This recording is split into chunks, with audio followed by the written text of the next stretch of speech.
Ever feel like you just hit the ground running and the whole day just flows? Yeah, like you're in the zone right from the start. That's what we're going to deep dive into today.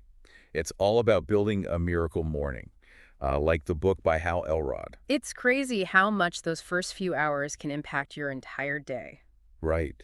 You mentioned wanting to level up your productivity, and, well, this book has some pretty interesting ideas for that. It really digs into how your morning routine can set the tone for everything that follows. It's like that win the morning, win the day kind of thing, Yeah, right? exactly. And Elrod's got this framework called Savers to help you structure those early hours. It's basically 6 activities that you squeeze in before the day really gets going. 6 activities before work. Mhm. I mean, I can barely get myself out of bed some mornings, let alone add 6 more things. Uh-huh, I hear ya. But honestly, it's not about adding hours to your morning. It's more about maximizing the time you've already got. Okay, so how does that work? Elrod argues that even a few minutes dedicated to each Savers activity can create a ripple effect throughout your whole day.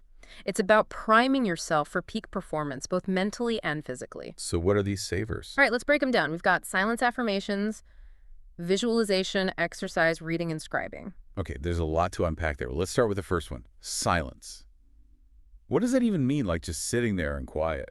Yeah, pretty much. It's about starting your day with stillness.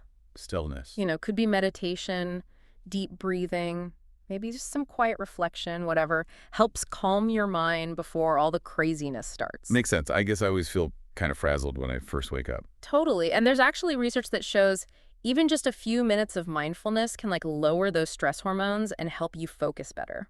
Maybe I should give that a try. Okay, Okay. what's next? Those affirmations. Yep. This might sound kind of cheesy, but it's all about repeating positive statements about yourself, like really intentionally pumping yourself up. I'm guessing this isn't just about feeling good. Nope. The idea is that by doing this consistently, you can actually rewire your brain. Start believing those positive things and building your confidence. It's like giving yourself a pep talk before you even step out of bed. I like it. Okay, what about visualization? That sounds kind of out there. It might sound a little woo-woo, but athletes use visualization all the time to improve their performance. Oh, really? Yeah. There was this fascinating study where basketball players who vividly imagined themselves making free throws actually got better in real life. It's kind of like training your mind for success before you even do the thing. So it's not just wishful thinking. There's actual science behind it. Totally. It's about creating a clear mental picture of what you want to achieve. Okay, that's Right. pretty cool. So what's next on the list? Up next is exercise. I mean, we all know how good it is to get the body moving right. Yeah, but who has time for a full workout before work? Doesn't have to be a marathon. Even just a short burst of exercise can make a difference, like a quick walk or some jumping jacks, just something to get that blood flowing and those endorphins pumping. You're talking like 5–10 minutes tops. Exactly. And it pays off big time. More energy throughout the day, better mood, less stress. Can't argue with that. Okay, what about, or what's that stand for? Reading. Spending just a few minutes with a good book can be such a great way to wake up your mind. Yeah. Learn something new, get inspired. I can see that. It's like a mental warm-up before you tackle your to-do list. Yep, exactly. Makes sense. All right, and finally, S, for scribing. Is that just a fancy word for journaling? Pretty much. But it's more than just jotting down random thoughts. Okay, so what's the point? Elrod says it's about clarity and focus. Getting all those swirling thoughts out of your head and onto paper. Could be about your goals, things you're grateful for, even just what's stressing you out. So it's kind of like a brain dump, but with a purpose. Exactly. And it's also a really cool way to track your progress and stay motivated, like looking back and seeing how far you've come. So basically, the savers are all about setting yourself up for success from the inside out. It's not just about checking things off a list. It's more about cultivating a really positive and productive mindset. You got it. And that ties into Elrod's whole concept of morning momentum. Okay, fill me in on that one. Well, think about it like a train gaining momentum, right? It starts off slow, but then gradually picks up speed until it's unstoppable. That's the idea here. How you start your day has a huge impact on everything that follows. A productive morning leads to a more productive day. It just keeps rolling right. Exactly.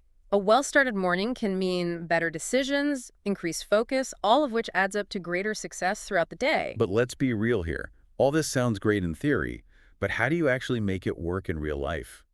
especially if you're not exactly a morning person. That's where those common obstacles come in, right? Like, how do you find the time for all this? How do you deal with feeling groggy and unmotivated in the morning? Yeah, that's me. I hit the snooze button like it's my job. Well, Elrod stresses that it's all about prioritizing and taking small steps.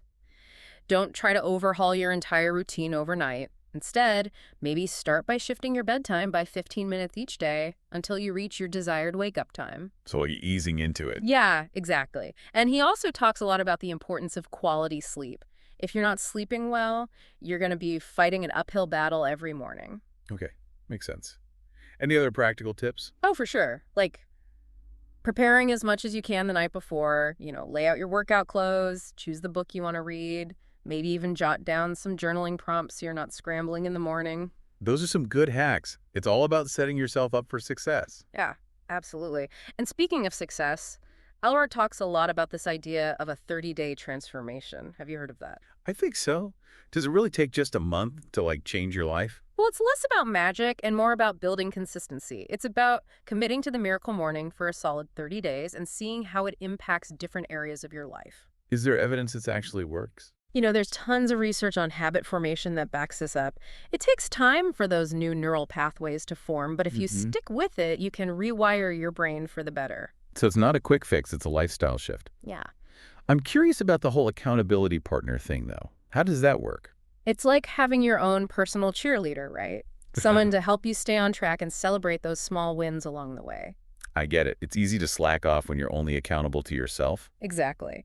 But knowing someone else is rooting for you and checking in on your progress can make all the difference. With a built-in support system. Right. Okay, so we've covered a lot of ground here. The Savers framework, that whole morning momentum, ideas, tips for actually making it work, and even the potential for some serious life changes. I mean, it's a lot to take in, but I think the main takeaway is that your morning routine isn't just about getting ready for the day. It's about setting yourself up to win at life. Exactly. And while the Miracle Morning gives you this great structure, the most important thing is to figure out what works best for you. Like I've said, it's got to be a lifestyle shift, not just something you force yourself to do.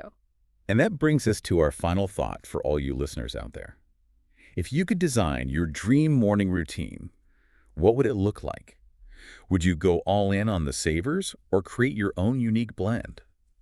And what's one tiny step you can take today to start building a morning that sets you up for success? Because remember, even small changes can create big results. Absolutely. It's all about finding what works for you. And hey, maybe you'll discover that those early hours are the key to unlocking your full potential. Until next time, keep exploring, keep learning, and keep on deep diving.